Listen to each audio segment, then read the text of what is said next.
Assalamualaikum warahmatullahi wabarakatuh. Perkenalkan, nama saya Firda Cacabila, NIM 2210101100, mata kuliah Biokimia. Baiklah, di sini saya akan menjelaskan tentang siklus Krebs. Sejarah siklus Krebs.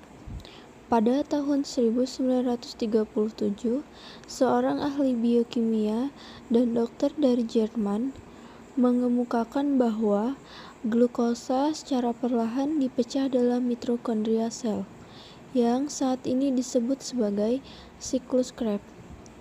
Siklus Krebs sendiri diambil dari sang penemu, yaitu Sir Hans Adolf Krebs.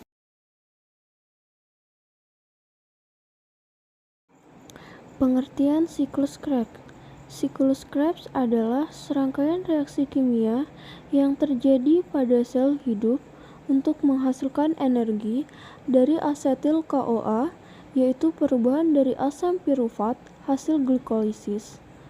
Tahapan respirasi aerob sendiri dimulai dari glikolisis, dekarboksilasi oksidatif, siklus Krebs, dan transfer elektron. Seperti makhluk hidup lainnya, sel perlu melakukan metabolisme untuk menghasilkan energi. Salah satunya adalah lewat respirasi.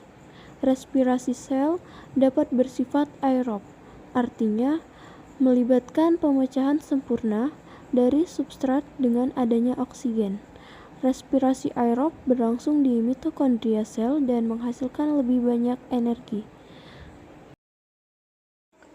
Bagaimana tahapan siklus Krebs? Sebagian besar energi yang diperlukan oleh makhluk hidup berasal dari proses katabolisme atau pemecahan glukosa yang terjadi dalam sel.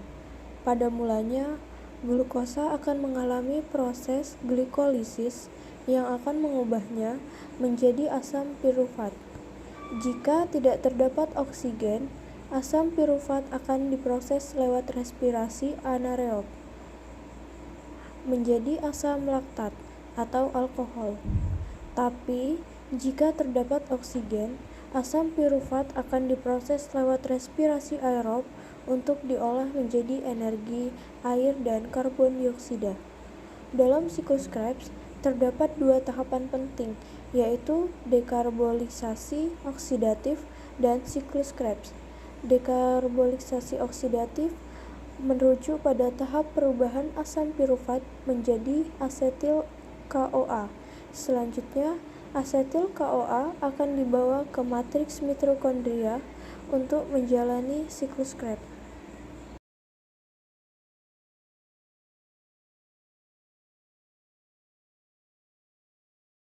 Tahapan siklus Krebs. 1. Pembentukan sitrats. Pembentukan sitrats berasal dari gabungan molekul aseti sampai CoA 2 sampai C dengan oksaloasetat 4 sampai C. Pembentukannya dibantu dengan enzim asam sitras sintase. Tahapan pertama yaitu 1. Reaksi dimulai dengan pembuangan proton dari golongan CH3 yang berada di aseti CoA. 2. Terjadi perubahan bentuk CH2 dalam kurung muatan negatif. 3. Kemudian gugus berikatan dengan karbon karbonil C sama dengan O dari oksaloasetat.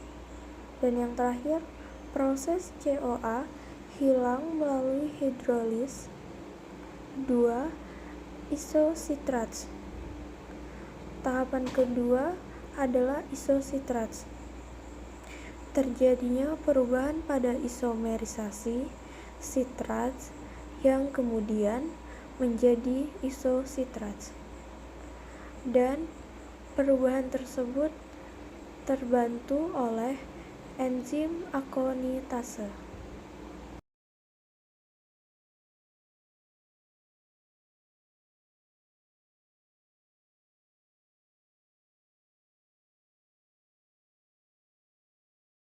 Tahap 2 isositrat. Pertama, proses perubahan isositrat terjadi karena reaksi isomerasi di mana 2. Air pertama kali terbuang, 3. Air bertambah kembali, 4. Terjadi pemindahan gugus hidrosil dari satu atom karbon ke atom karbon lainnya yang berada di sebelah. 3. Isositrat dehidrogenase. Tahapan-tahapannya sebagai berikut. Yang pertama, perubahan grup karbonil terjadi karena atom karbon yang membawa gugus hidrosil dari tahapan 2. 2. Molekul yang berkaitan dengan enzim akan melepaskan CO2. 3. Molekul terlepaskan. Jadi, molekul yang lepas dari enzim di sini berupa enzim dehidrogenase isositrat akan menghasilkan ketoglutarat seperti gambar pada tahap 3 siklus ini. 4. Suksinil CoA. Berdasarkan ilustrasi tersebut, proses oksidasi yang kedua ini terjadi karena enzim ketoglutarat dehidrogenase menghasilkan NADH. Selama proses oksidasi terjadi, NAD+ akan menerima reduksi menjadi NADH+, H+. 5. GTP dan suginata diubah menjadi suksinat yang tergambar dalam bentuk berikut ini.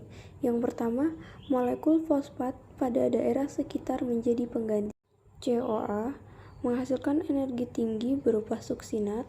Fosfat melakukan perpindahan ke GDP, menghasilkan GTP, sedangkan pada tumbuh-tumbuhan serta bakteri akan menerima fosfat ADP yang akan menghasilkan ATP. 6. Fumarat. Suksinat dari proses atau tahapan siklus sebelumnya teroksidasi menjadi fumarat. Hasil perubahan suksinat menjadi fumarat. Yang pertama, tahapan FAD menghilangkan 2 atom hidrogen dari suksinat, menghasilkan FADH2. Enzim suksinat merupakan satu kompleks enzim dari bagian sistem rantai transport elektron atau reduksi. 7. Proses hidrasi. Tahap 7.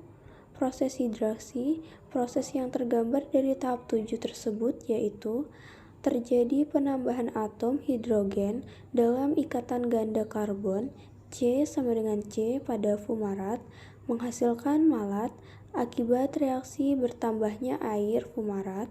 8. Regenerasi oksaloasetat. Tahapan terakhir pada siklus asam sitrat merupakan regenerasi oksaloasetat yang terjadi karena pengubahan malat melalui enzim malat hidrogenase tersebut. Oksaloasetat bekerja dengan cara menangkap aseti CoA yang akan menyebabkan siklus ini dapat terus terjadi. Berapa jumlah ATP yang dihasilkan? Jumlah ATP tersebut secara rinci adalah yang pertama 3 NADH sama dengan 9 ATP, kedua 1 GTP sama dengan 1 ATP, lalu yang terakhir 1 FADH2 sama dengan 2 ATP.